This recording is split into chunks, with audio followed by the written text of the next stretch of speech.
Can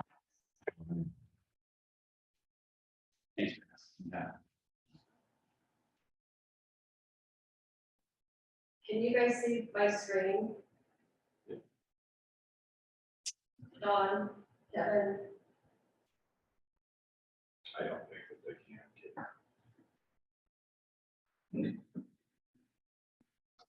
I don't see it. No.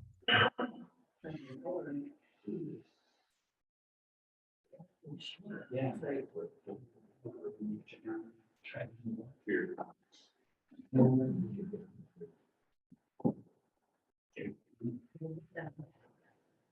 There you go.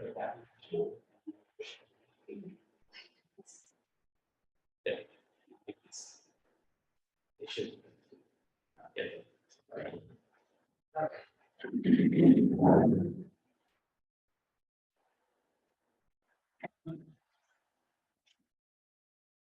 No problem.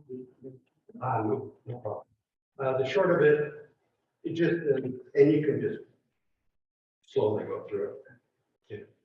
Is we had a driver in a 1-ton truck in heavy traffic on I-5, basically was not paying attention, bumped the vehicle in front of him, and basically made the calls, hey, no injuries, no one harmed, ran into the back of this Tacoma pickup, no issues. By the time the information came in the office and followed up on it, we find out, where's the insurance card from the person you get, where's the registration from the car, the person you get, where are the photographs, everything was nothing made sense with it. The following day, this young gal who was only 18 years old, her father called and said, no, my daughter's fine, but my car, we bumped into it, you wrecked the tailgate, this, that, and the other. Sir, it's our fault. We'll make you whole again, pre-loss condition, through so forth. As the sequence of events went through, interviewed our driver, interviewed the father, interviewed the daughter, it shows you how this little incident has blown into this mountain now, to the fact they were using a car that they had bought, but never transferred registration, had no insurance on. They're claiming we totaled the car now. Our driver is claiming because of the excessive heat day, and that's why the OSHA heat index of 80 and 90, even though he was in a truck, he was in the field working, talking with OSHA on the situation. They informed us in their perspective that our heat index and working in extreme heats and tolerances, that goes for any employee in the field, even if they're in a vehicle, piece of equipment, or in an office. So they should have been taking 10-minute breaks every 2 hours, following protocols for an index heat of in excess of 90, water, and so forth. Something that, as you go through, that seems as simply as a fender bender pulling over the side of the road now. It blossomed into a sequence of events that everybody in the office is just amazed at where we are today. Luckily, it's being resolved, but at the same time, something so simple as our driver and asking him, well, on the dash cam, oh, it wasn't working. So our whole question and why we're behind the 8 ball, and it should be because of all this, is the dash cam mysteriously didn't record the event. Our fender bender looks like it could have been a little more extensive than a fender bender. But the total on the Tacoma is $28,000. Did the executive employment? no, it wouldn't happen. He didn't get the sensors in the corner. That in our work truck is just a work truck. It shows just the damage to bumper and the normal stuff. We have less than $2,000 in repairs to the truck.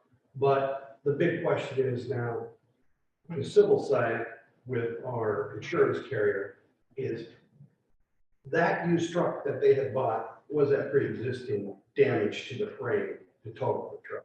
And it appears it was.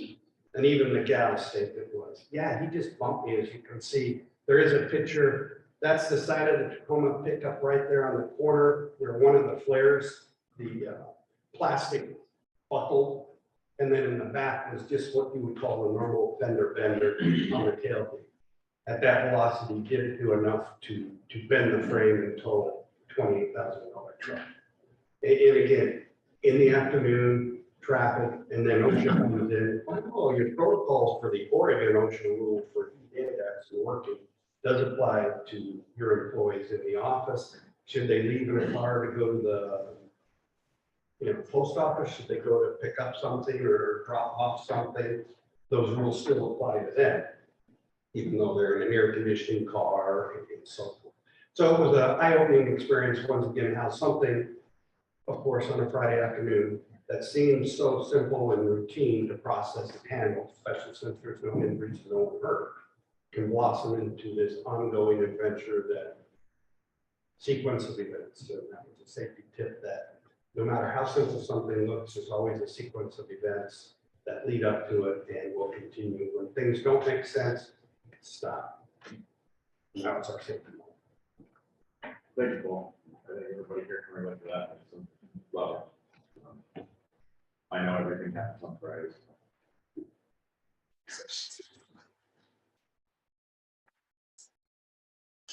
Yeah, the OSHA piece is important. I know that all of our guys, they've got a couple cases of water struck all the time. The AC isn't working and definitely split it immediately. They didn't have it all out, so. It was amazing how OSHA was saying, how are you, of all things, documenting. They're taking their breaks, their required breaks. How are you documenting there was adequate shade or cooling? Right down to the temperature of the water that you're providing. That's a good one. So it's. Okay, we'll take a look at the previous board meeting minutes and a minute. Page 4, second last paragraph, Mike is being sold.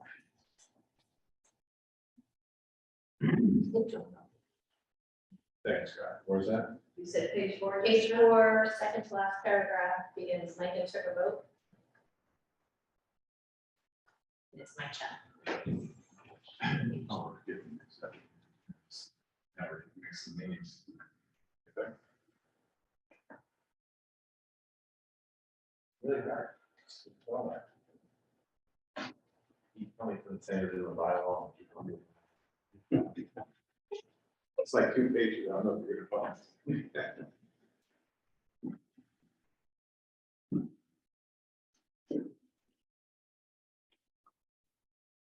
Any other amendments?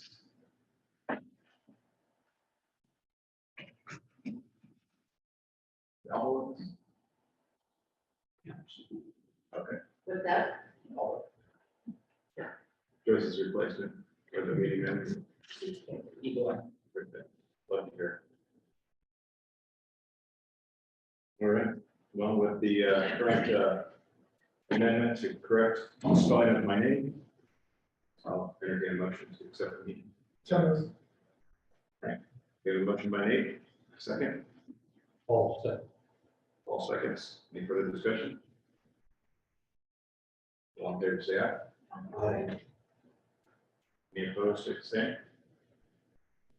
Hearing none. Minutes are approved. Okay, Scott, whenever you're ready for the.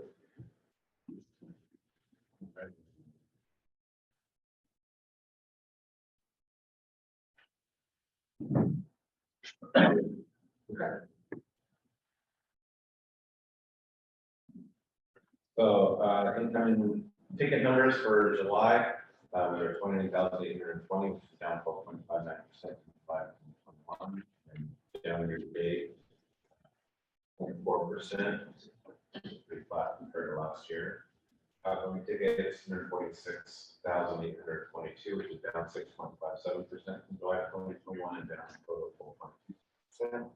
Year to date from July, which is kind of what we've been talking about. And that ratio was 5.53, which was 5.64 last year at the same time. I took tickets from 1,056, and still over 70%. Classified as 71. We are generally seeing a downward trend in volume. And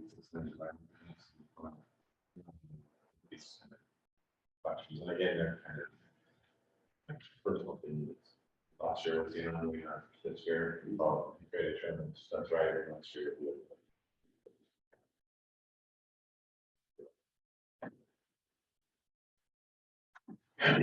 That's the numbers.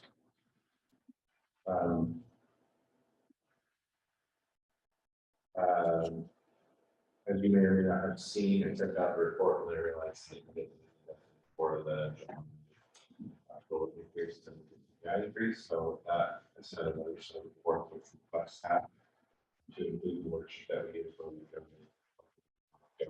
gather the 6 months of last year, the first 6 months of this year, to get to determine that. Contract allows for a minimum of 1.5% to 2.75%. The actual CPI increase this year was 7.17%. So we adjusted to 2.75%. Brings your base price that's 581 to 597. With your discounts, 597 for call-in tickets, 531 is discount brackets for tickets are made. 499 for iText with text only word to that user, and 447 for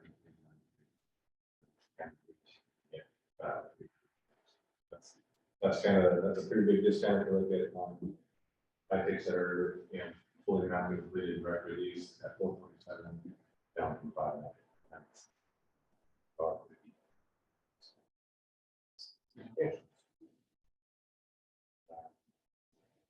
So that, any questions on that increase?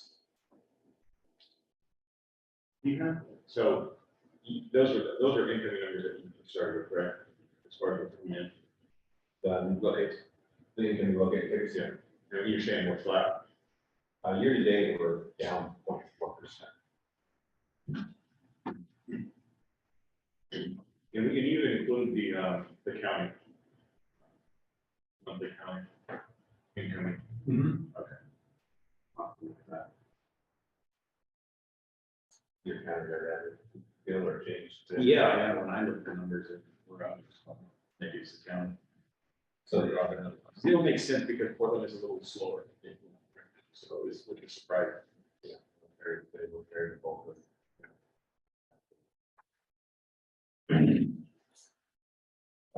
Okay, so just some updates on what's going on. So, on July 1st, we released 6 times and like a from down a little bit.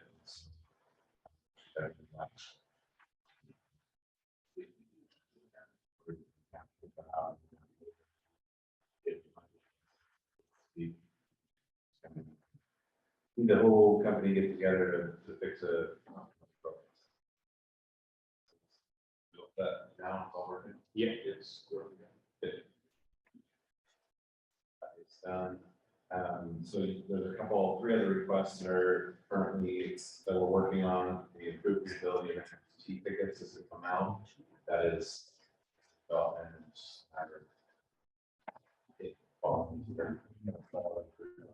I've done our release.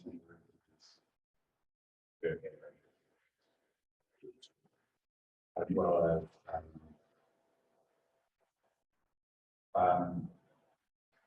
the readability of the text.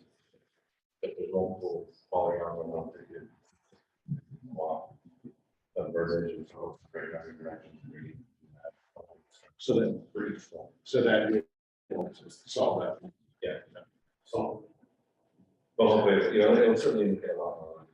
Right. That needs.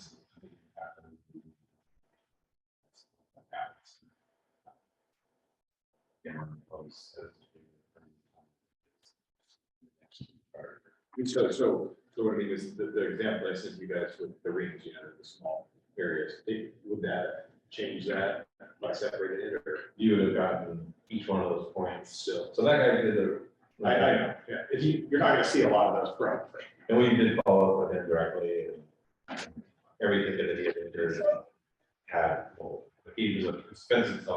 do circle around every one of these six posts, rather than use it in like. I think he was misunderstanding utility posts versus fence.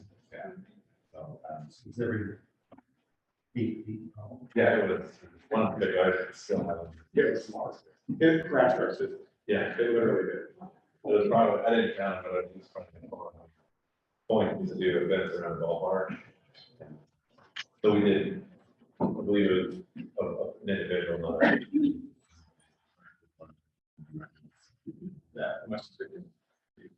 I'm sure he was relieved, yeah, it's the draw, even the quick draw on it. Shit, yeah, it was brutal. So that was fixed. So this would actually create a, so this gentleman who ended up calling these sticker points had to delete all of the change and rewriting his property. Otherwise, he wouldn't have that huge block in there. Yeah, so that is. So that's in, we're working on that one. It's in our next release priority.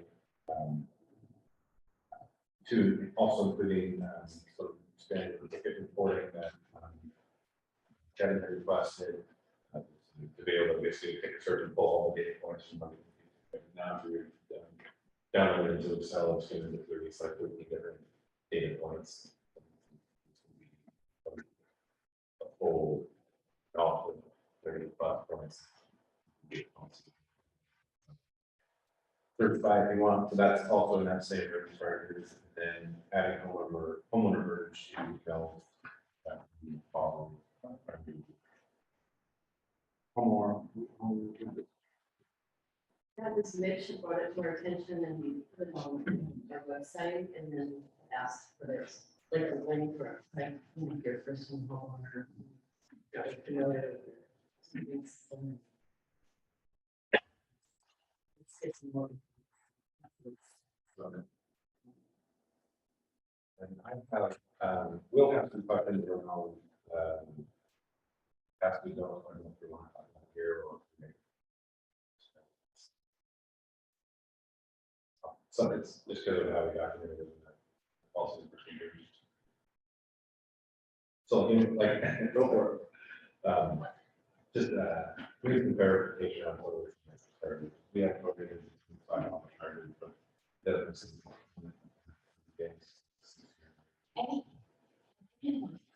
So the bill comes in this month and it's $5. You can do it. Not a problem. So then, because it's a new rule, can we?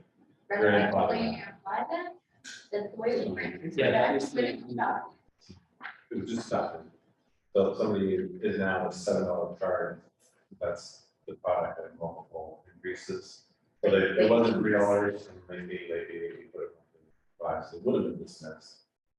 That in my sort of report. I think the same result will happen. I'm glad to sign off on this question, but the intent was to be able to those low dollar amounts and produce hanging in the books. And especially if it's just a quarter type thing there that you have to be able to make that. I mean, what would be low dollar to you guys? I mean, what would be the point where you would say, hey, you know, we're gonna still pursue it? Yeah, I'm just trying to find it. Maybe there's just a couple of examples. There's a lot of conditions of. Choose billing. next. Yeah, so I think that's, yeah, it's correct. I think you probably will with this implementation. There was just a few that I saw. Here's one was 5.4 minutes. We did. Or yeah, the result is that a lot of entities that pay all the finance charge.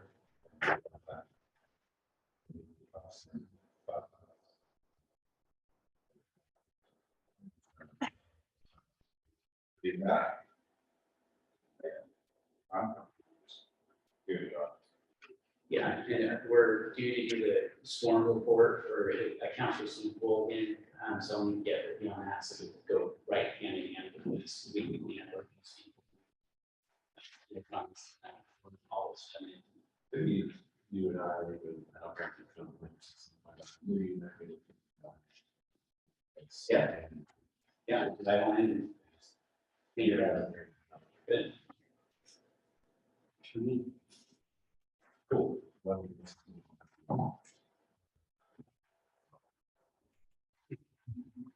That's all I have to report.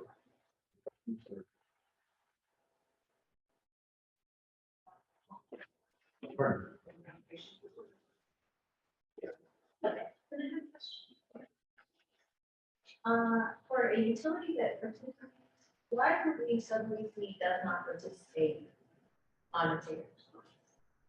That's a reflection of just positive response. Okay, So. They don't just.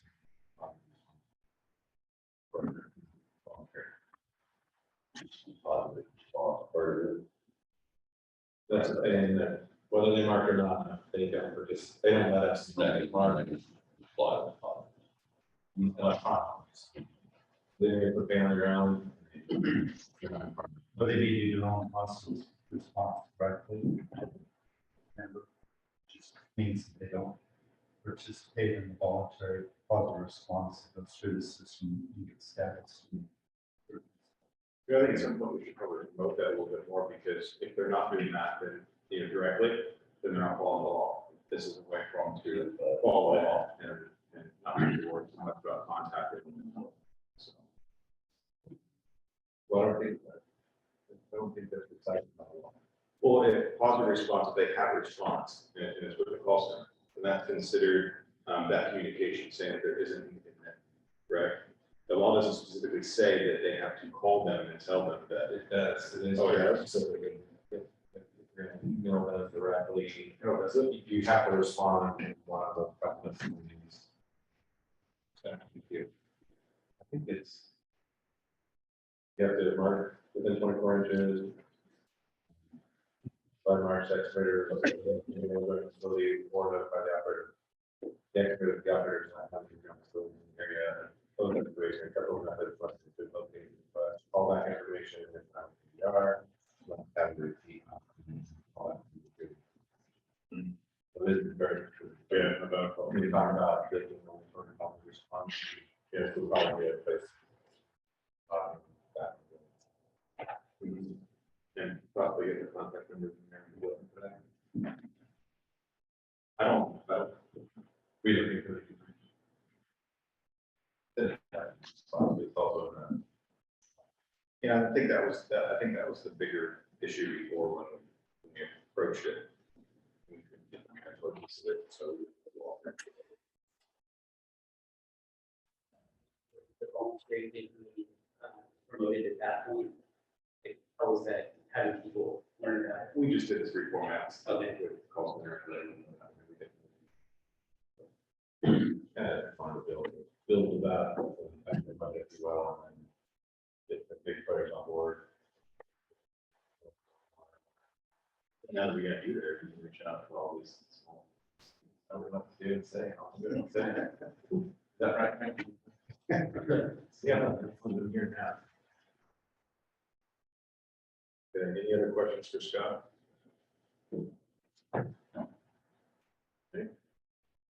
I do have a question, actually. I'm looking at the net operating receipts and kind of comparable with the dark cost change going into effect this month. Causing that revenue. July, yeah. July. So naturally, if you look at July, just across the board, if you're in the master, let's just see July, it's a bit more. For that, for at least, I think. I don't know. Yeah, because I was looking at like a comparable. Our revenue was 39,000, compared to 32, but. You know. There was this one. Big difference. Saying a similar, 3,000 more incoming tickets in January. 1,500 more outgoing tickets, but the in and out ratio was very similar. The revenue was changed. It's decreased and stuff. That was my question. Was it indicative of that adjustment? I would say 16 cents per ticket increase. So. Oh, that was my question. And can you remind me, Josh, when our rate adjustment goes into effect? August 1st. So it's already in effect, We'll bill on that. and we bill in September, because we bill monthly. And so the first time we see revenue would be September by the end, how many days do we give them to pay? We would do a policy. We would see that. Typically, the term is about 60 days. So we'll see the adjustment in our revenue side by November first. Well, we go ahead and figure it as if that bill was paid at the time. So it's not when the invoices get paid, do you get your revenue, you get your revenue at the time of the month. When it's calculated, So you pay us before you receive. yes. Thank you. Appreciate it. Okay, so we'll see the first revenue in September. You'll see it by November. You'll see it come in on your aging, yes. That's all. Yeah, it's right off, but we got one. Okay. Yeah, no problem. That's what you can. Okay, if it's interest, link charges, we can write that off. If it's ticket dollars, we have to back those or that because they get paid when it happens. So you have to make a distinction between what those charges are. Good, then I'll let it back to you. Not you, you know, then. I'm glad to, yeah, easy. Next cycle will be. Okay. Also, most of those little ones should be against interest. They're not. Yeah, there's some, yeah, easy decision there. Congratulations.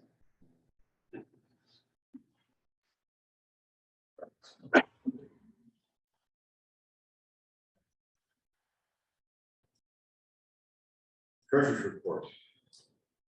Do we have, you gonna take that?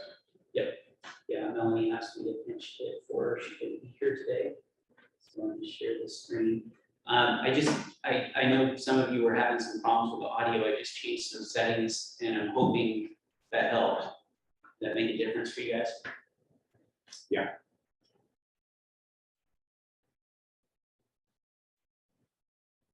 It's not a good sign.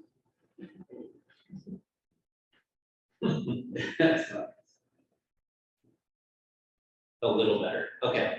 If it continues to be a problem, put another note in chat. I'll move the cameras because I think the fan on the projector might be impacting the sound a little bit. It's close enough. That is better now, Josh. Thank you. Oh, good. Okay, great. Loud and clear. Okay, so everybody see this? We had a little bit of an anomaly this month in that we got July's numbers early, so on the break, I'll go ahead and populate that. So we'll have through July actually today, which usually is days afterwards, which is why we're a month in arrears. Not a lot to report from the past month. The two big ones were in publicity. One was promotional materials, $14,000 charge there. And then a advertising amount of about $4,000. Other than that, we're starting on the audit, which, as I've reported, is going to be estimated to be about $25,000. We budgeted for $12,000. So that's going to be an amount that's above what we budgeted, but we're absorbing that. And if you look at the overall, if I can scroll down. We are, oh, 1 second. I'll start at the bottom and work my way up. I apologize, this is micro print, but you do have access to this at any time. And if you ever need the link, just let me know and I can send it to you. So if we look at the adopted, we're actually ahead of where we thought we'd be. We had allotted $194,000 for to make up the difference for proposed budget that was coming out of reserves. That's also part of the justification for why we approved the service tariff rate increase, which we won't see really the impacts of that for another month or two. But we are in good shape considering the increased cost of the audit. The tariff, as that takes effect too, I think we should be able to have some carryover. I don't anticipate a lot of other surprise expenses. There are a couple of questions I have for you today, such as the users group meeting, travel costs. I think we had estimated that would be about 2,300 a person, roughly. Okay, so depending on your decision on how many we send or how many are interested, that could impact our travel budget, but we do have, I think we do 3, no more than 3, we should be in good shape, so we get 1 free. Other than that, like I say, I'll update the numbers for July, and I think I'll open it up for questions. Oh, I also added the color coding. Last meeting, there was a comment that folks wanted to see green for ones that are in good shape, and red for the ones that are over budget. And so I've put a conditional formatting in there so that it's now in our spreadsheet. We'll keep upgrading and enhancing it, and then we'll have that set for 2023.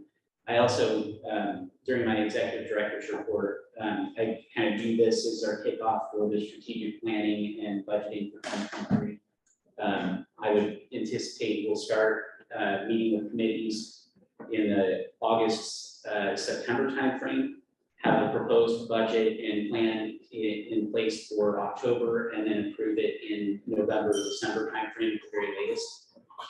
So it's not too early to start looking at 2023 at this point, even though it's making my head hurt a little bit. Any questions?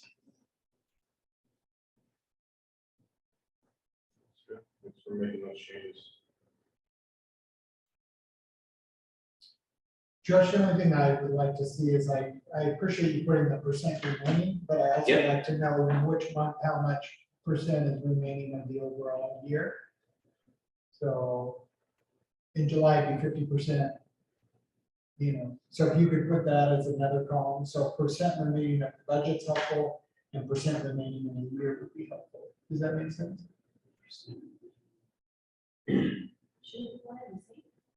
Should they, no, if you have percent remaining of how much money you have left and percent remaining in the year at the end of July, you would have 50% remaining in the year, but the percent of the budget remaining could be 17%. It'd be nice to see those two numbers. So not every account So based on what month I've populated, tells me how much of the budget year remains. Gotcha. So what is That'd it, be easy 7 to or 8%. So in January, it'd be 7% of the budget, but if we're already spent 42% of our budget, we know that there was big expense. So it just helps me visualize. Sure. So if you could add that, that'd be great. yeah, Thanks. I'll make sure that I understand you right when I do it. Yeah. Yeah, I think I got it. Yeah, I think that's good for us, the board members too, because I know what's being spent outside of what we're approving as far as budget goes.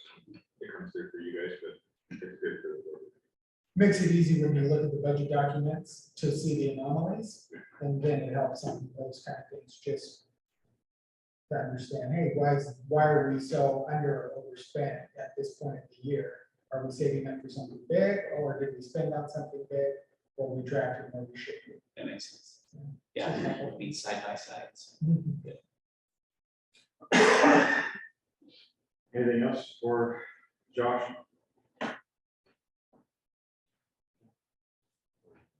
Yes. I'll entertain a motion. We can do June, we can do July, or should we- do we need to do June or both? So I haven't populated July's numbers yet, also. Motion to accept, Jim. We have a motion to accept June. Second. Yeah, we have a second. Any further discussion? All in favor, say aye. Aye. Any opposed? All right, June is approved.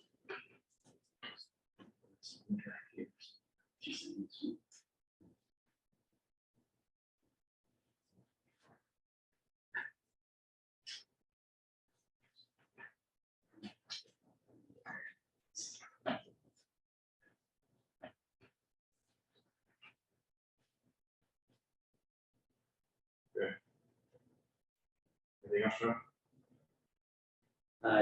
There's a very minor expenditure, but it's within our $500 allotment. We're looking at getting an iPad for signings for training sessions because we've had a problem with being able to read handwriting and not getting email addresses, and it's just causing problems that can be easily solved with a tablet. We'll have it available for other uses too. Probably what, $300 ish. Yeah. Or less. But that's it. A comment on that, within our company, we just started using a QR code when people are signing in, and it's been working. Long, they scan it, out without their name, submit. That's really well. That can be a easier solution.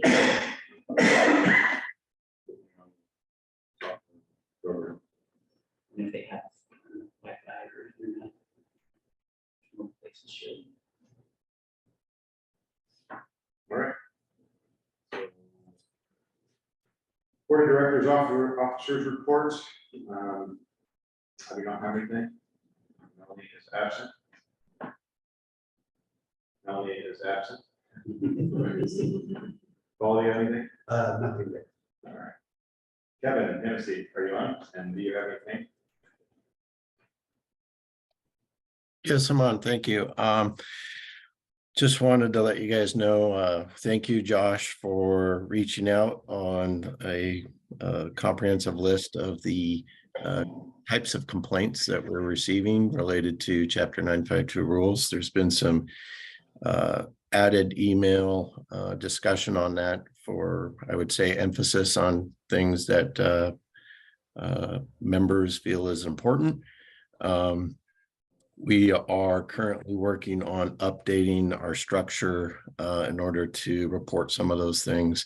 The concept of root cause and areas of improvement as part of a standardized report. We're working on integrating that into our system. So I don't have a time frame yet as to when we're going to see a draft product, but just wanted to say thank you for that input. If you have questions on that, I'll pause. You mentioned we could have a discussion about that here. Yeah, no, I think that's great. I'm glad that I got to you.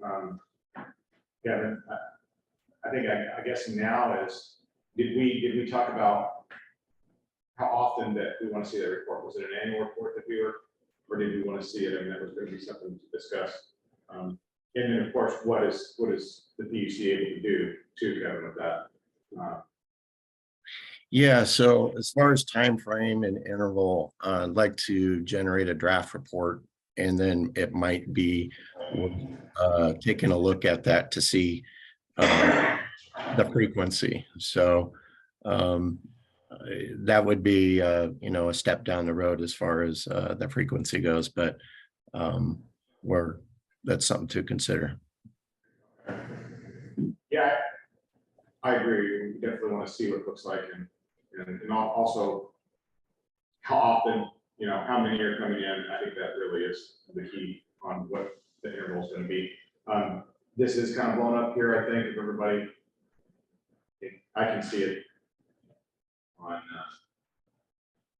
online. So this is what we have.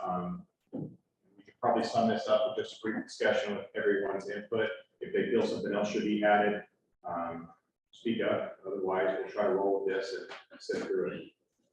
But these are the key things that the board feel are important. Or a few of us on the executive board felt important. They gave reply back. Yeah, Go ahead, Kevin. I just appreciate the discussion on it. There is some sentiment, well, if it's not there, we can add it later. Introducing concepts into reporting structure is a little bit more complicated with IT. So I appreciate the discussion now of what you guys would like to see. to be as comprehensive as possible, because it is a labor intense process to update reporting structure. And you know, and then be accommodated to what you can do for the program itself, so. I think from an OIR standpoint, we put hit on the things that I feel that we would need. When we look at targeting something that we might want to review. Just to kind of help situation. It's a recurring one. Our outreach, I think we hit on a few of those, keep doing points there that help us with our outreach and targeting the areas. I think, do we have area on there? I mean, is that going to be one of them? Because I've never seen that. Yeah. Pretty nice. Yeah. That's kind of.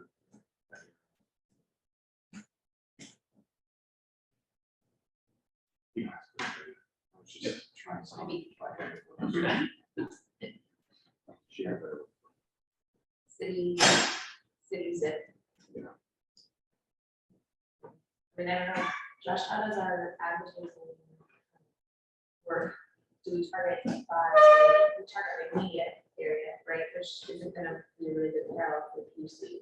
We're doing a lot more laser focused now, so we have the ability to go down to the house now, based on if we're going digital, so streamed audio, streamed video, social, all that is all laser focused. So cities that will get you flow. Yep.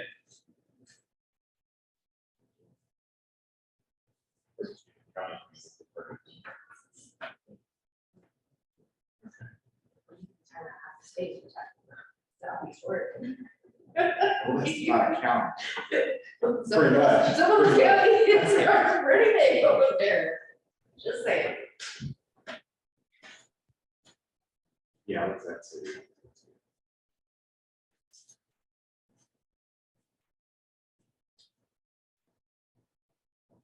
Do we have anything in outreach that targets any specific excavation, anything like that, or, knowing what type of excavation it is can help us maybe change that approach and have a target or particular excavator.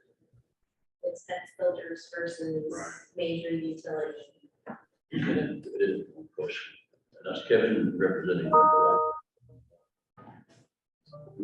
Yes, Kevin Henderson, No. public utility director, Right. It is water district, or where they represent that. water districts. We don't have those. And property, properties. yes, through special districts. Which is what my question is, what I run into in the past is water districts not doing locates at all, not required. to do locates. Unlocated. And it becomes very difficult when any of our utility or anybody's asset and they're required to do it, you don't issue the things. That been addressed or ever looked at. So I've never dealt with water districts before, trying to do the ordinance. So if that landed in what we're discussing. Probably not, but it's a discussion.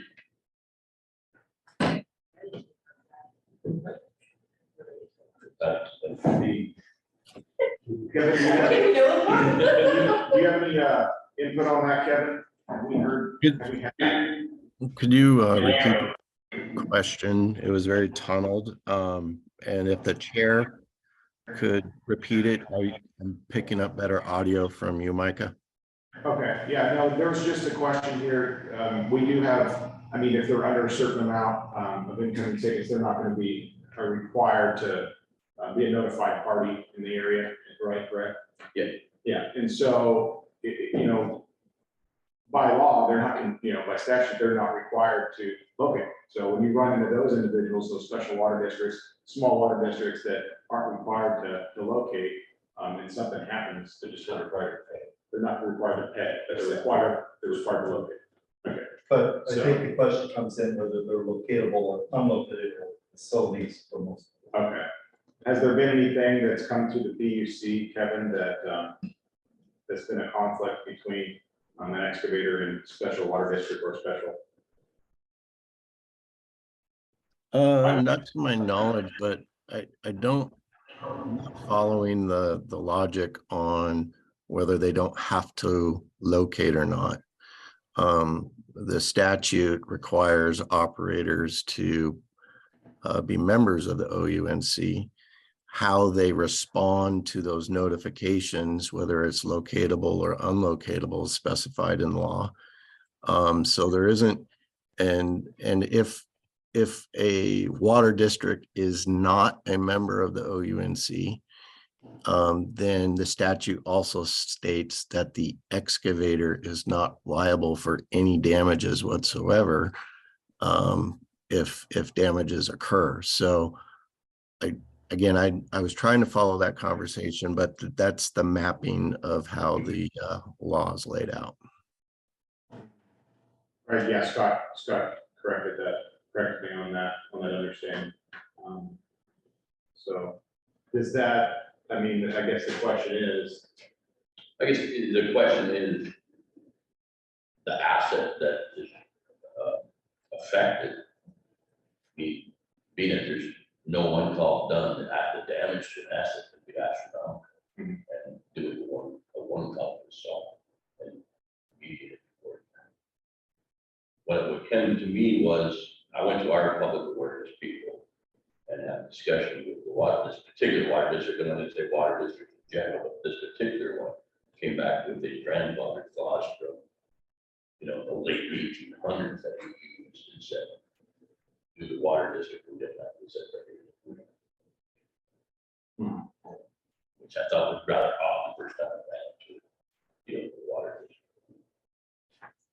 yeah, I would have to definitely dive into it deeper, but according to Scott and Kevin, Yeah, the legislative mandate of 1995 creating the OUNC did away with old provisions by statute that claimed no responsibility or liability for unauthorized utilities, which is another rabbit hole to go down. So the legislative history behind it and the corrective actions that was laid forth in the creation of the OUNC and the defining of the stakeholders, I think it falls fairly clearly as to who has responsibility and the consequences for not being a member, and also not using the notification system.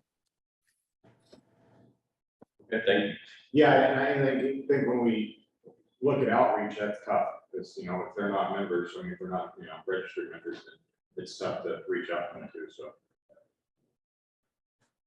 But if there is any damages or any complaints on it, it would give us an opportunity to at least educate them. I do have one other thing, Micah, on that's related to members. We were looking at a particular complaint that was that kind of got sidetracked with the utility operator making requirements of a homeowner to register their sewer lateral with the OUNC, and thereby putting the responsibility of the homeowner to mark their sewer lateral. Just real quick question, and it's related to operations. Is there a vetting process for when a homeowner says, hey, I'm being told I need to register, my sewer lateral? It seems to be in direct conflict with the letter interpretation from the DOJ and how we're applying the rules. So I don't know how extensive this problem is, but it seems like we're feeding into a problem at the creation of accepting homeowners into the OUNC as members for locating their sewer laterals. I had that same thing come up about 4 or 5 months ago, exactly what you're describing. Well, I think it is an issue. It really is. And, you know, we can't expect homeowners that don't even know what 811 is, you know, to be locating the sewer laterals when Comcast comes to the entire city of Woodburn. So if you can target homeowners in general, I guess it's not really, that's what you're talking about. So We have received these and, I've only received them really from one city, it's out of our city, state board, probably the biggest one. And I know we addressed that at board level here previously when we had Scott Lance on board, and he addressed that as a few one-offs, but we'll get them, and we don't really notice when we get them, we sign them up to get them going, or we don't have to rush to not engage them, but the city's basically telling them they won't approve their sewer unless they are members of one. So I think the issue isn't necessarily here, I think it's probably a bigger conversation maybe with that.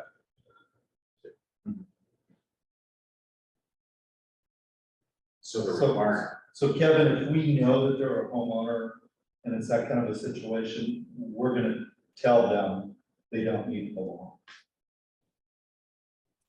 At this point, Right, so what cities require them to? the big P. So that's wrong.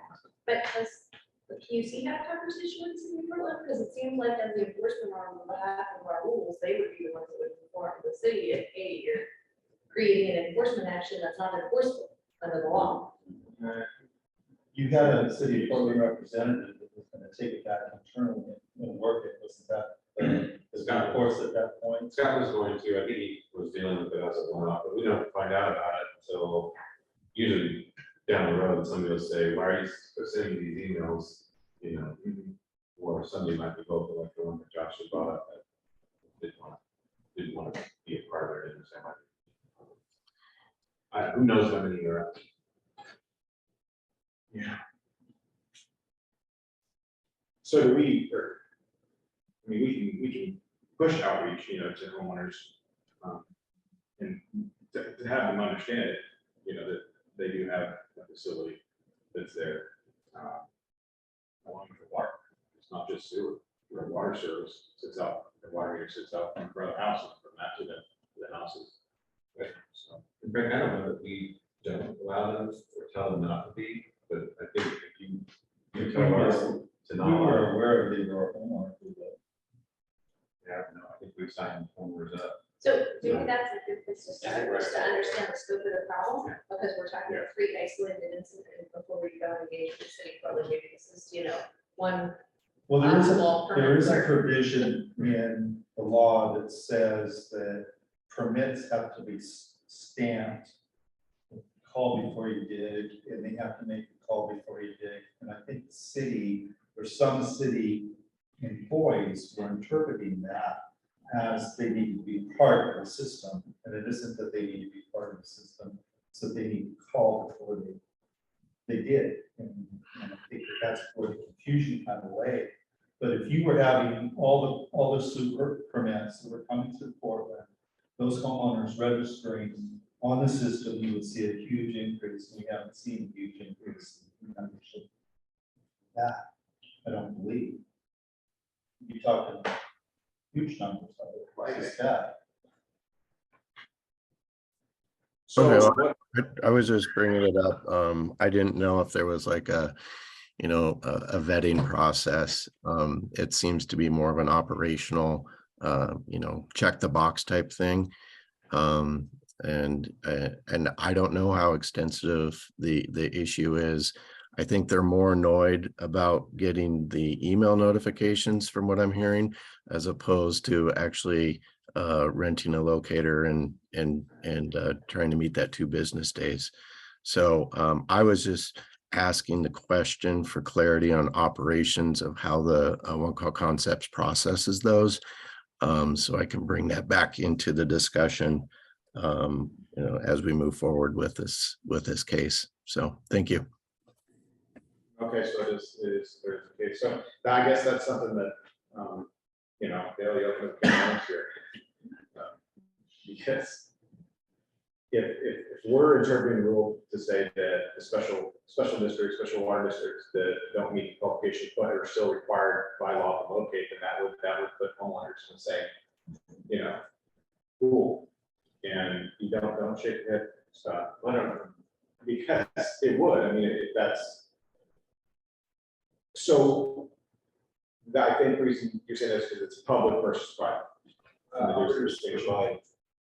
Like an operator is someone that provides services. Right.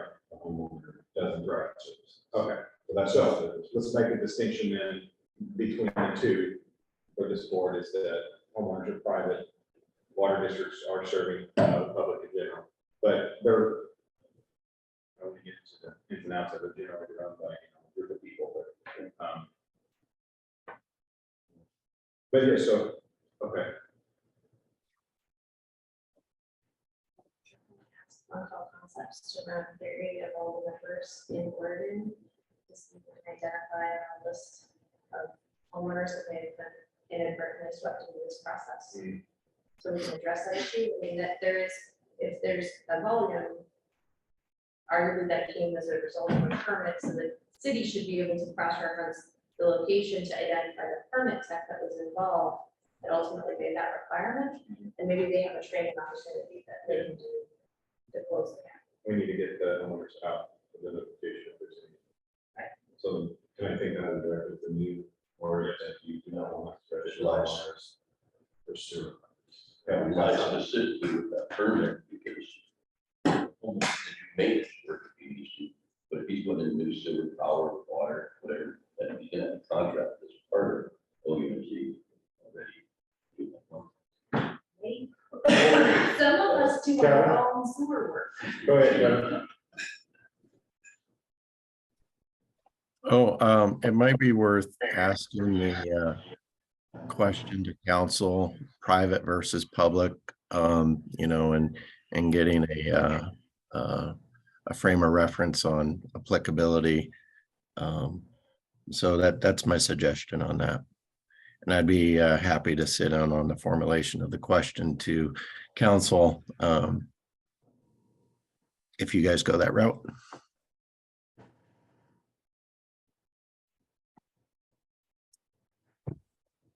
Would you,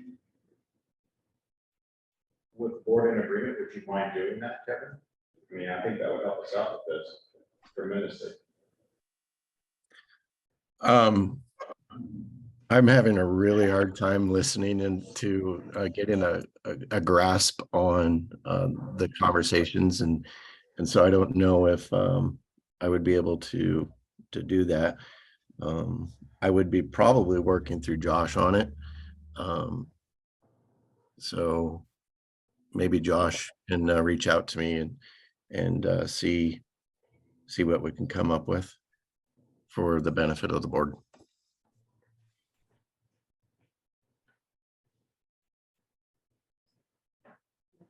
Yes. Sean has a question. Let's see. Sean, go ahead. So I haven't been able to hear the whole thing. For some reason, it's the hearing is a little bit better now, but it kind of goes in and out. I just was putting out there, I don't know why a water utility wouldn't want to protect their facilities anyway.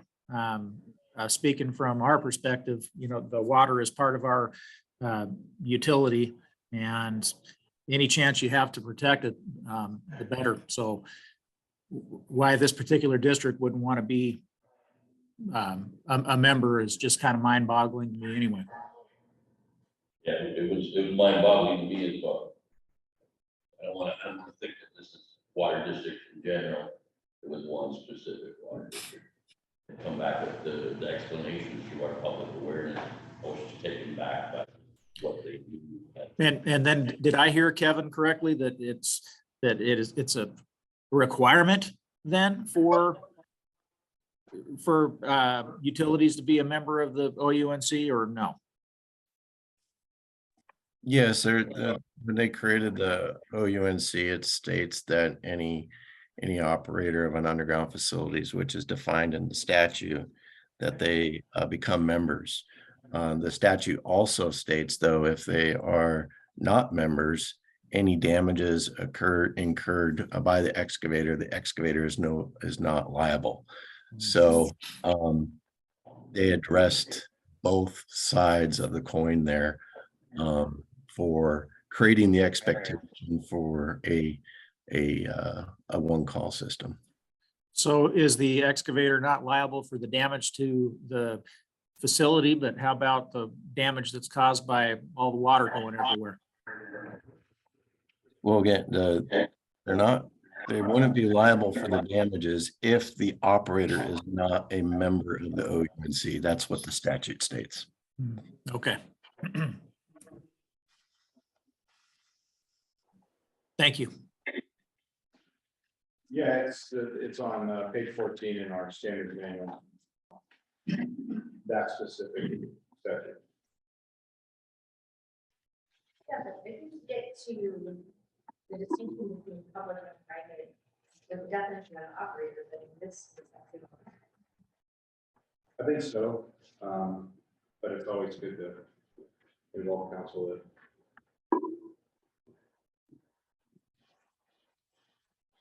That's also something. That's the term. Back,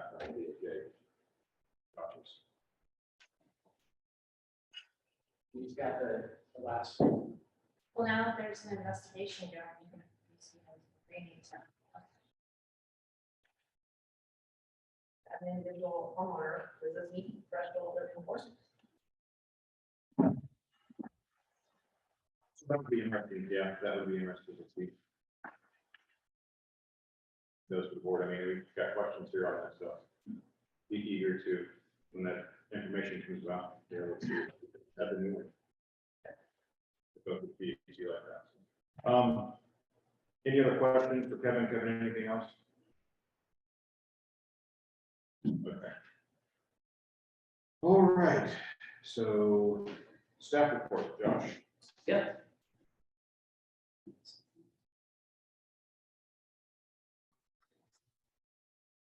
And Kevin, I just sent you that thread that I was referencing, and I'll get you on scheduling something so we can talk next steps for that. All right, so just got some follow-up. One of them is users group. I know Nate had indicated interest in attending.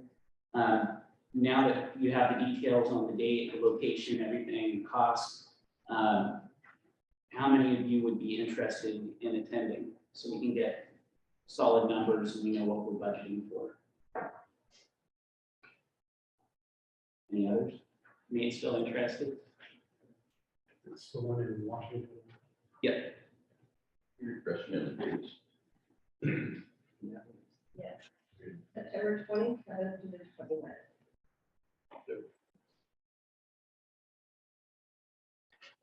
And you don't have to commit at this very moment, but. I'm interested in that. Excellent. I just need to check my calendar. You had indicated you were interested as well. And your sound wasn't working, but if you could drop a note in your chat if you're interested.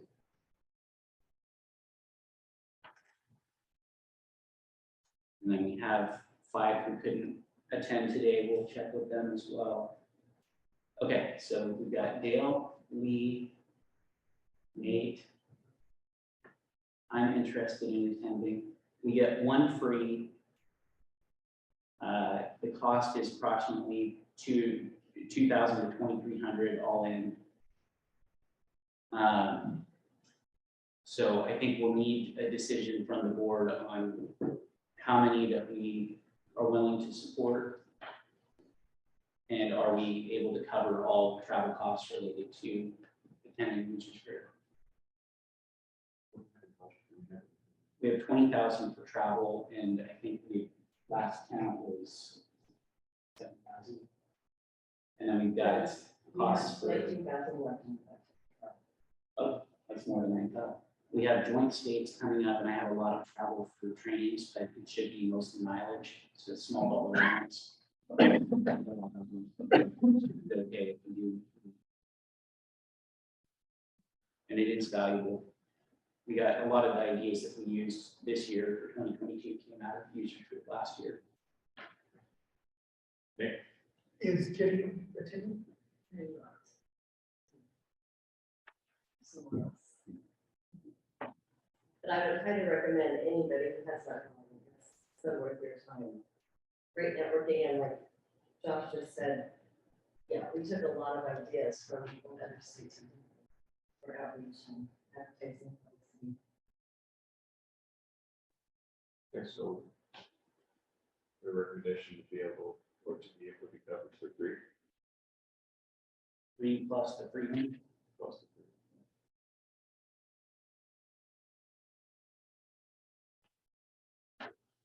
We've always had a motion to pass. I'll entertain a motion to approve 3, be covered along with 3. The motion?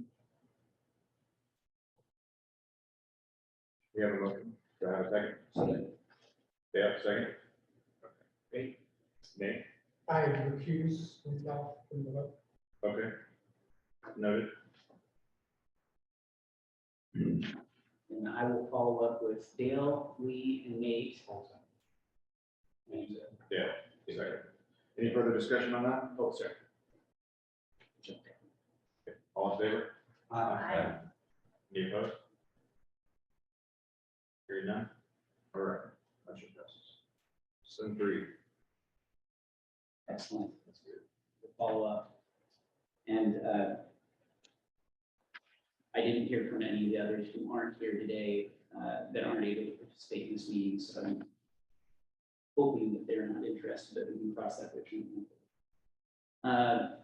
Membership, we're still awaiting approval for Andy, Kevin, and Lee. And then confirmation, reappointments, confirmation of Mitch and Alda. As I mentioned, the strategic plan, I'll get a timeline out to everybody after this meeting for what I envision. And I'm open to ideas as well. If there's suggestions for how we run the process this year. I want it to be inclusive. I want to hear from the board members on ideas for where we should be headed, things that are working, things that are not. We can tweak that for 2023. We've got time to refine that for next year, and then that'll drive the dollars that we spend. So I wanted to start from strategy rather than getting into tools and tactics and getting into the weeds on that. If we start from strategy, then that can drive everything from there, and then budget would be a lot easier to tackle rather than the tail wagging the dog. Connor, if you're on the line, you'd mentioned that there's the GOSH conference coming up next year, and I think Kidney Center happens every 2 to 3 years, and we have an opportunity to present for that. They were asking a board member to sit on a panel for that conference. And if we don't have a board member willing or able to do it, I'm glad to take that one. But Connor, are you able to provide some more details on that?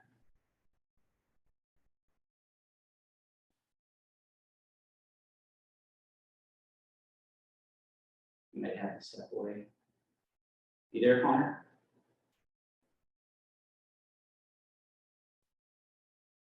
So with him out, I'll send something out to the group.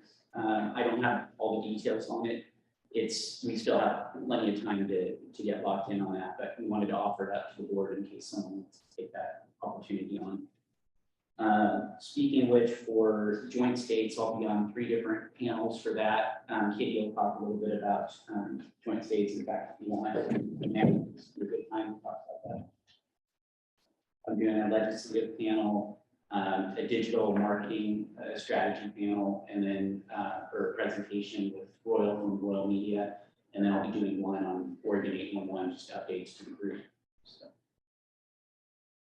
Well, I don't know what else to add, except I would love to see everybody here joining us. Again, it's the end of the month. We're over at EcoFest, August 30th through September 1st. We are charging $180 to register. Purchase your hotel accommodation. But I think we've got a great agenda for a day and a half. We've got a golf tournament the first day, fun event Wednesday night. We're gonna all get on a shuttle, go to Redmond to General Duffy's and have dinner and a trivia night. And then Thursday will be a half day. If you need any more, good question to ask is, because I've been noticing a lot of people are getting our e-class that should be coming from Creative announcing. You should have already received at least 3. Raise a hand if anybody has not received anything. Mike, if you're going. Market's going, Yes. we've got, we're getting Indy sponsoring, Dale's involved, he's got his company sponsoring, and excavation. And always a huge thank you to local concepts and these guys, creative team, and, you know, and everything. So, very happy for that. John, I'd love to see you. I would love to go. I really wish I could.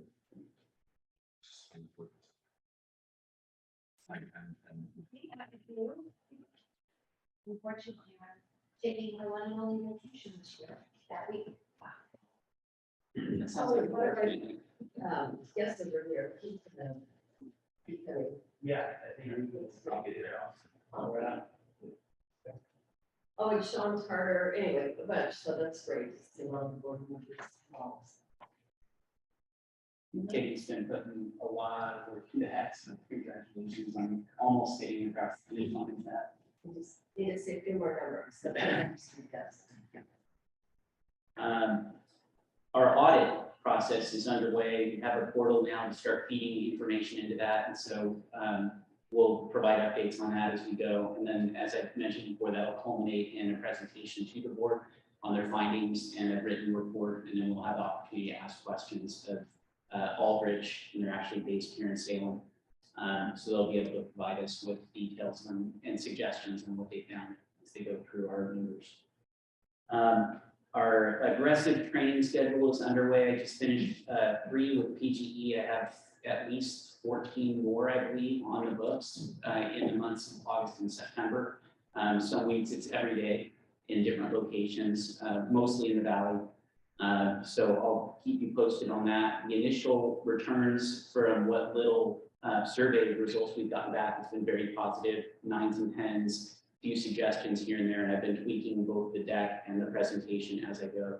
So we'll keep bringing that out there. It's been good engagement from the groups that I've had. The facility in Wilsonville it was a bad week for the air conditioning to break because we were in there sweating. It was just miserable. So I took the 2-hour training down to an hour and a half, just out of mercy for the group. But it is versatile, so we can scale it to the needs of the group. And I think long-term, our vision should be training the trainer that I can only do so many of these. If we can get folks that are willing to even do 1 or 2 of these, you know, state either through UCCs, board members, utility partnerships, I can provide the deck, we can customize it to their needs, we can provide the script. So it's pretty much plug and chug. I mean, there's not a lot to it. Once you've done it a few times and get it under your belt, it's really pretty smooth. Short of the questions, I do have some questions that I'm still trying to get answered, but it's been good. And thanks again to Paul for the examples, because they've been good. It's been nice to have actual real examples from Oregon that are within the last couple of years that people can do tabletop exercise with. 811 day is on Thursday. I'll talk about that during publicity. Ticket extensions, Kevin had suggested we get something on our website on that. Thanks to Scott for providing a connection through our ITIC folks to get some information on what we might be able to put on the website. We need to finesse that a bit, just so that people have a resource now that we're starting that. We did have some questions about that in the trainings as well. And then lastly, Katie and I were talking about if there's interest from the board in doing a quarterly or semi-regular guest presentation, bringing in outside subject matter experts. And this could be anything from parliamentary procedure, leadership, working with different personalities, conflict resolution, communications, social media, technology, trends, things like that, just to provide another filter if there's interest. And I would envision this would be on the short end, probably 45 minutes of bringing someone in and present the board. If we did like a tabletop training for like crisis, I would envision it could be up to 4 hours. But if there's interest in that, and it's not something we've done since I've been here, but besides bringing Patty in for the presentation during the retreat, and I thought that was beneficial. But I also know your time is valuable, you don't want to add to our meetings if there isn't support for it. We couldn't make progress in weeks. He's talking more about emergency response and drill. That would be one of them. One of them would definitely be crisis focused, but then other ones would be thought leadership or how we can work together better as a board on an ongoing basis. If it's something that you want to piggyback onto, is I have corporate emergency response drill every year. Within the board. And this year, it's going to be corporate one in Redmond. Involvement. More people on that. What are the dates of that? Yeah. Huh? Do you know the dates? You said it's there. in that? Yeah, it's short notice, it's short things. They're taking place next week. So pretty short. But in the coming years, you know, I think it'd be good if we get better for it. Or we'll find out after the first one.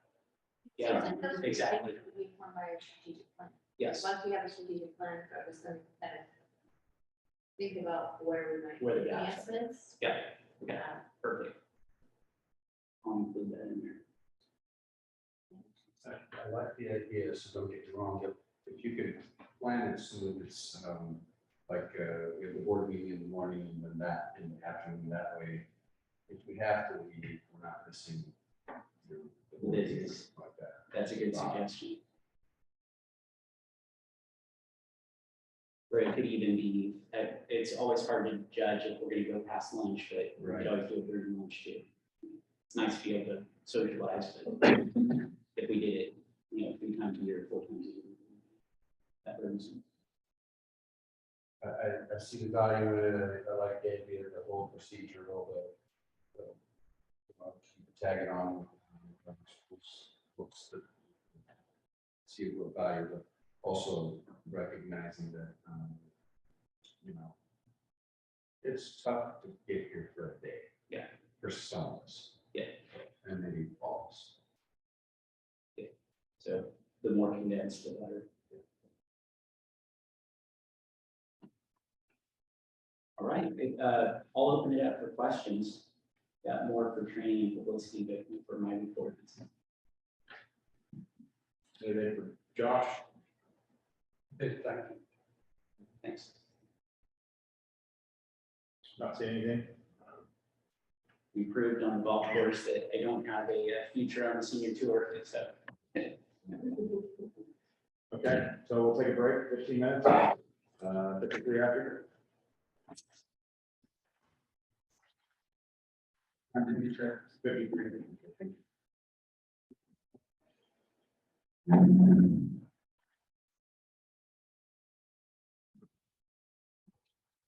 So.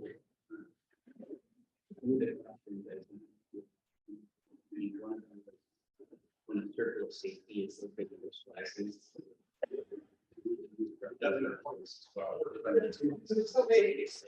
Take all this. It's supposed to be attended for me. Yeah. That's not. Yeah, and it's hard to relax now with the ball. Oh, okay.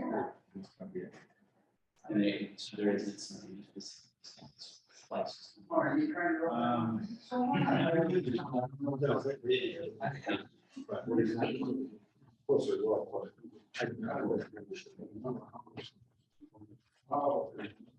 The other one was.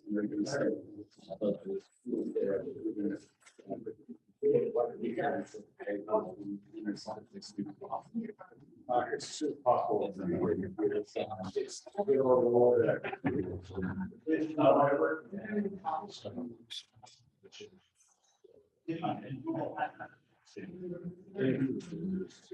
Yeah, I know. And then the last one is that's. When they're doing posts. They said. Why are we wasting our time? Yeah. So how do you go do? Well, we have to use this Because there is one, because they're gonna be together.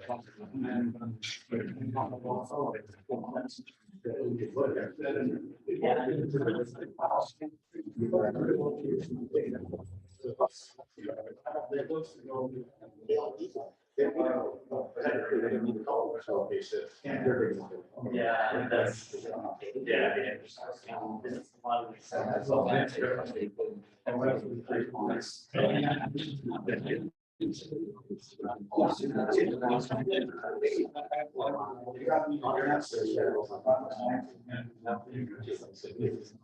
I got a call on the first day.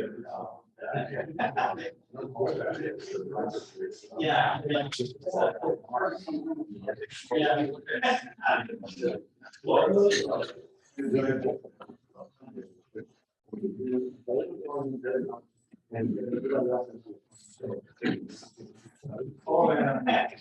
Very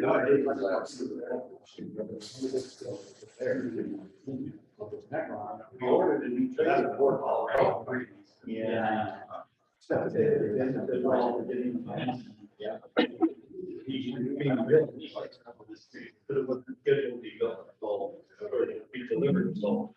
But they're in the auto trash.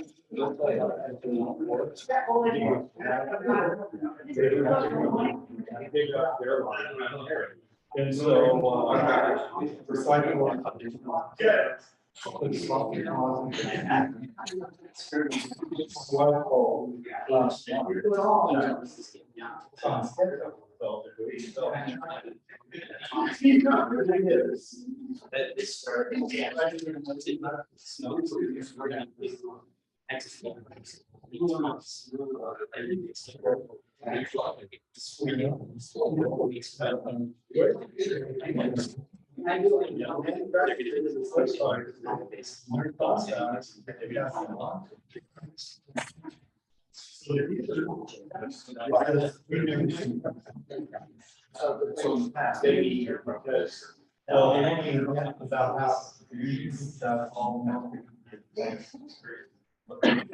There's been two more stories. Drop aluminum shield.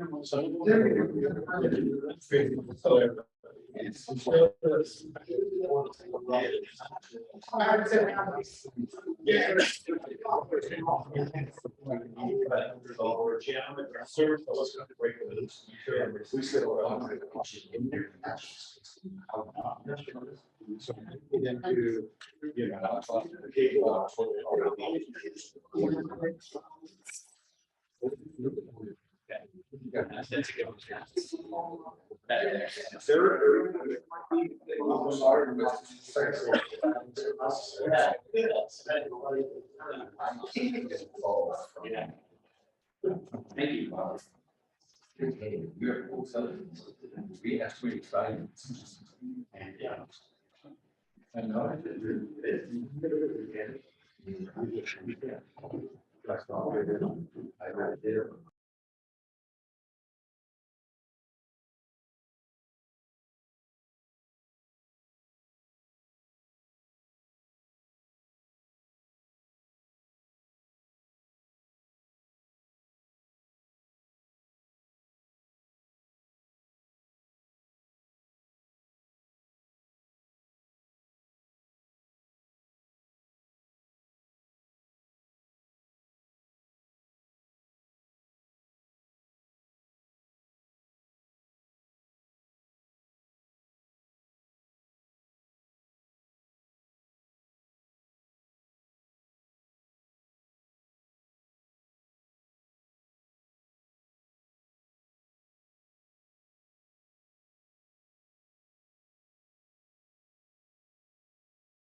But then, yes,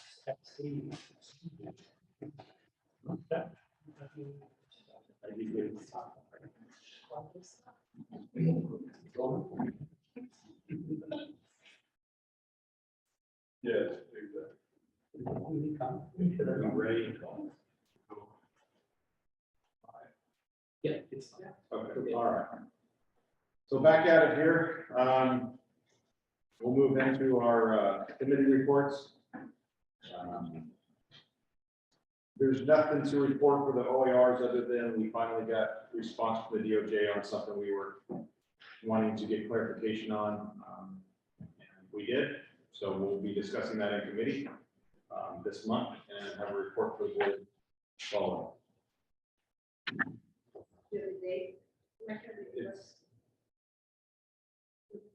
Normally, yeah, Thursday. right. And the agenda should be the same, it shouldn't change. So. That, we'll move on to publicity.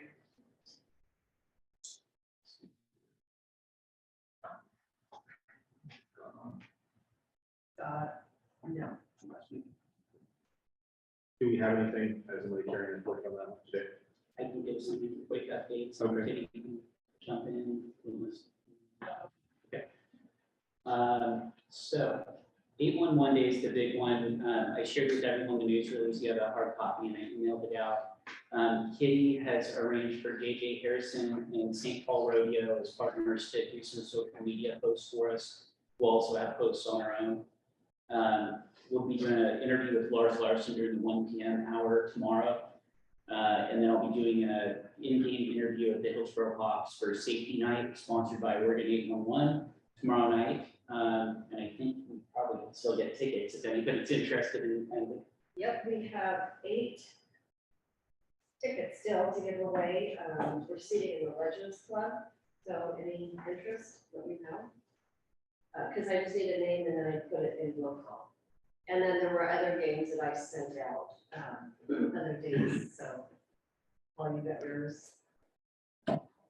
We didn't do the Corvette this year, thanks again to Frank for bringing it out last year, that it was one of the hottest days of the year, miserable, and people are just focused on getting into the game, and you get some incidental traffic, but it wasn't great engagement, so instead, we have folks at the gates handing out our 811 foam fingers for the fans, and then we'll have on their website, their streams, they do streamed audio and video of their games, their banners around the stadium, on their scoreboard, in their program, in their schedule, all of that will include 811 messaging, in addition to that in-game interview.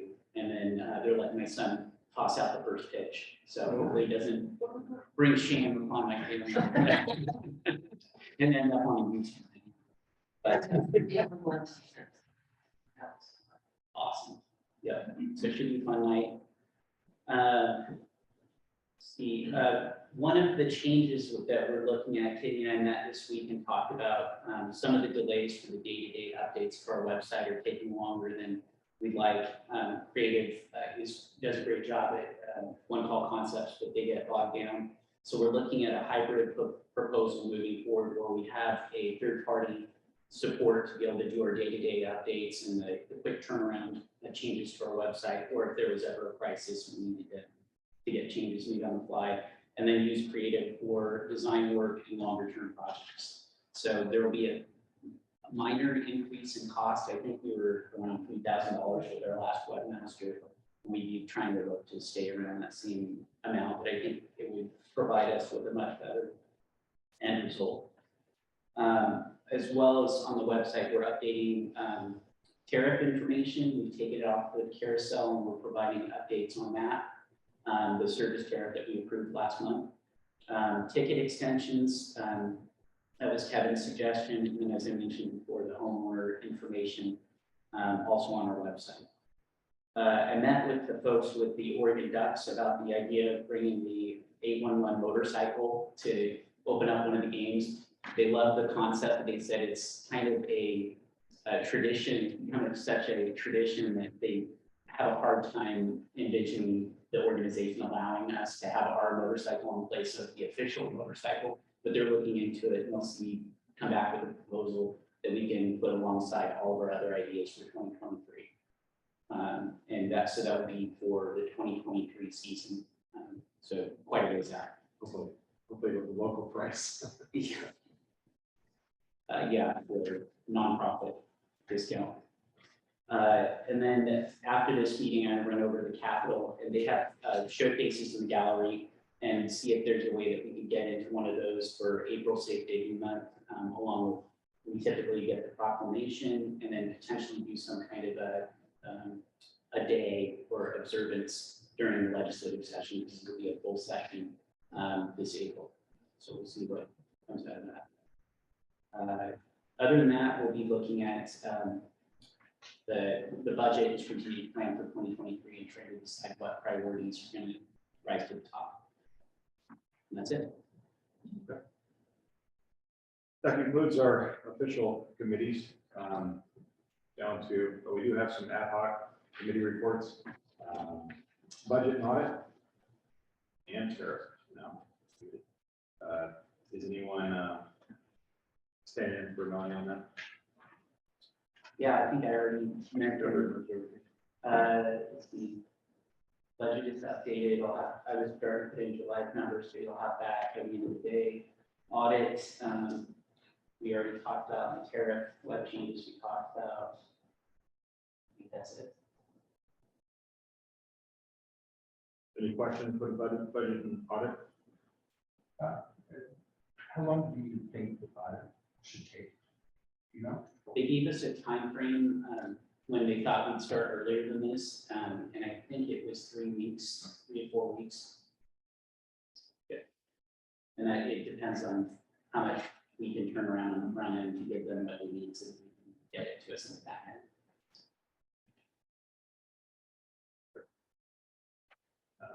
Training and education, Mitch isn't here. I didn't see him online. Anything, Katie, on that or anything? Well, Josh talked about his training, I know it's kind of quiet currently. We've got some locate training in person in October. And Josh is scheduled for the Oregon network. And I've got that. So when I talk about, right, as internal platform that Creative uses, so anytime for website or online registration. So that's all written in writing. Registration currently is not open, but soon to be. We've got till October, so I usually like to get it open at least 30 to 40 days.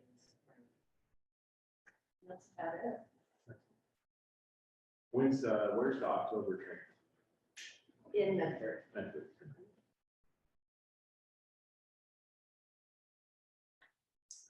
Policy and procedures then. Justin. You've got nothing?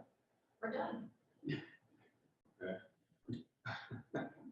All right. We'll move on to Oregon Utility Coordinating Council. Kyle, you have anything? Scott? Hi all. I have not much of an update as far as the council goes, except for Kitty touched on the council or the joint states at the end of the month. And then Scott, did you want to touch base on or let them know about the Gold or the North Coast Council?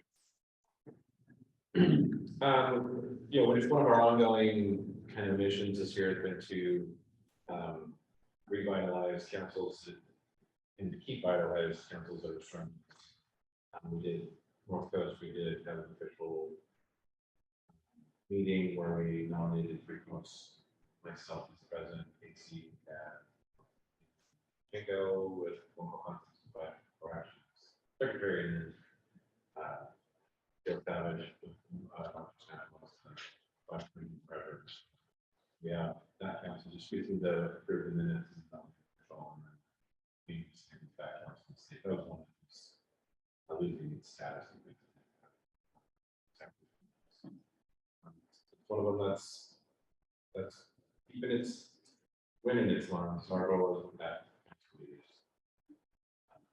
get a local group to take over for the executive roles.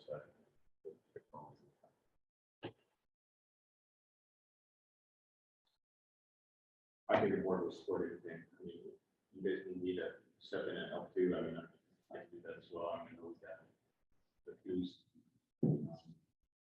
that one's still one that's That was, out there. they have a new team. They do, yeah. That's a little organ, I think, right?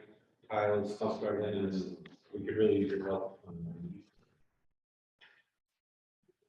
Sorry for. I think we can get lost over it. Quarter meetings. Right now.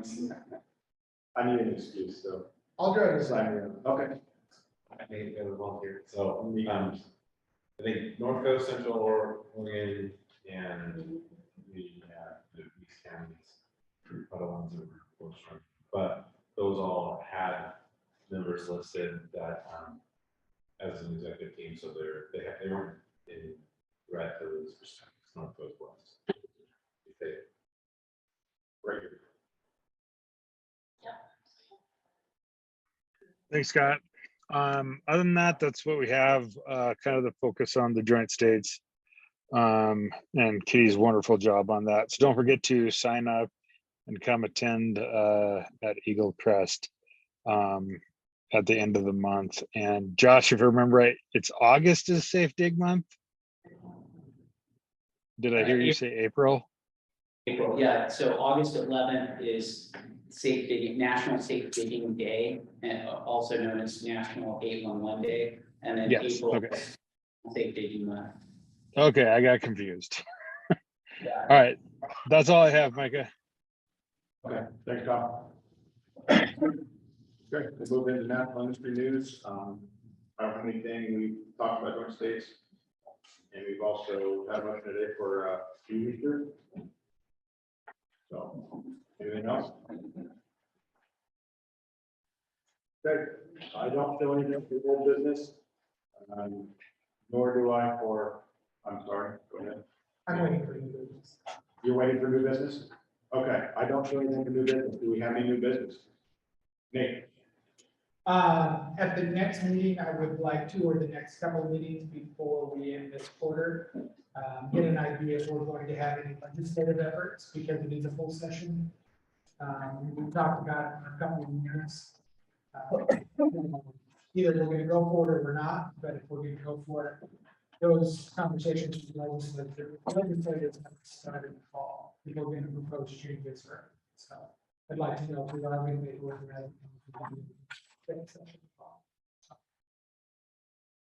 Diane with PUC does that work too, and she's offered it, so if we need.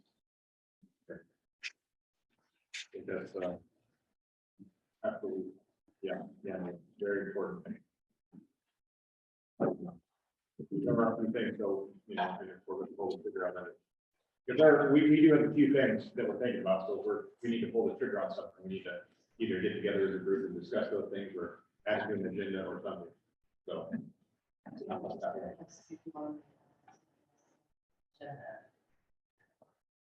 think we're getting, so, let's see. We've got, we're gonna be voting next, do we have anything else that's gonna send the meeting next? Okay. Yeah, let's add that, let's have an open discussion about that. Well, again, old business now. Well, or in your summary executive report, we can talk about. We can do it earlier.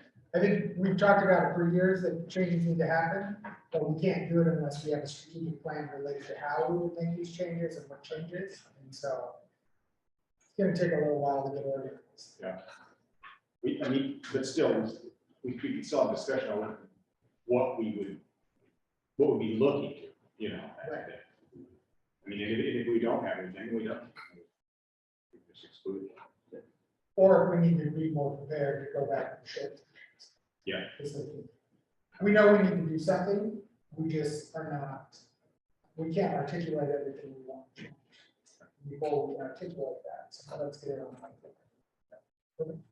Thank you. We'll add that to full business, discuss that there. Okay, so for the good of the order, I will, that's on the agenda. On mine anyways. So I'm already next month, somebody volunteering to drive the shuttle. So we have a caravan going over to Eagle Crest. next month. A volunteer shuttle driver spot. Maybe that's part of what all concepts responsibility. I don't know. I think you're planning day up, I mean, or like that. But I went that morning and turned around and drive out. I didn't know. Tuesday. See you there. Could you drive the shuttle from South Carolina? What is, where is the show? Yeah, I'll get the New York 811 bus. Where's the other side?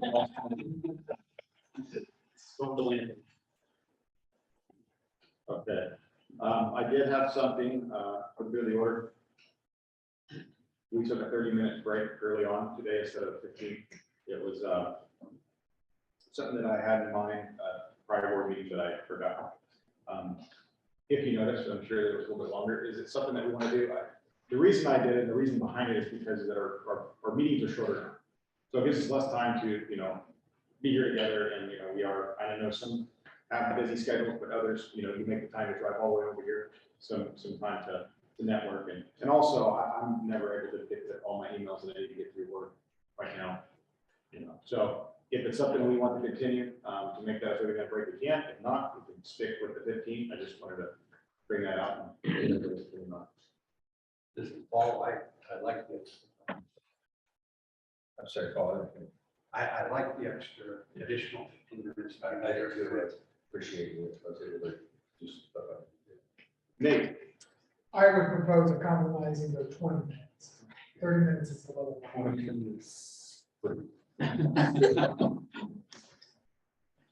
That'd be 22 minutes, 30 seconds. Would be okay. so a compromise, Nate wants it at 15, so. No, 20. 20? No, I know, he wanted 15, so we want to compromise 20. 20 minutes, okay? Okay. Move it up 5 minutes? Okay, all right, we'll move it up 5 minutes to 20, all right. Okay, so lastly, we do have nominations.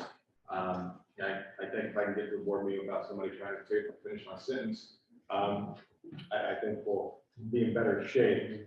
So the officers will be, nominations will be accepted next month. We'll be making nominations. So think about who you're going to nominate as our future next year's chair, vice chair, secretary. Nate, You have comments in that. do we? Do not see.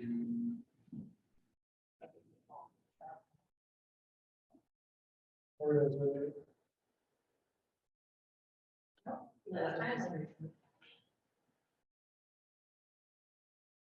Okay, all right. So do we have an issue with the 20-minute style? Are you in agreement with the 20 minutes there as well? Taking that as the yes. Okay. So again, Just interjecting some humor. maybe with some emojis next time. Didn't know that. Again, keep in mind who you want to nominate. So the officers will be up for nominations. And this will be my last year, so my term is up. So please do not nominate me as chair because I will decline. I think it's time for someone else to step in and have a stab at swinging this around. It's been great. I've been honored by, being the chair, but time for someone else to step in and we take a break from it. Our next scheduled board meeting will be in Portland on the 14th of next month. I will entertain a motion to adjourn. Motion to adjourn. Second. Second, by Paul. Any further discussion? All in favor, say aye. Aye. Any opposed? Hearing none. Meeting adjourned.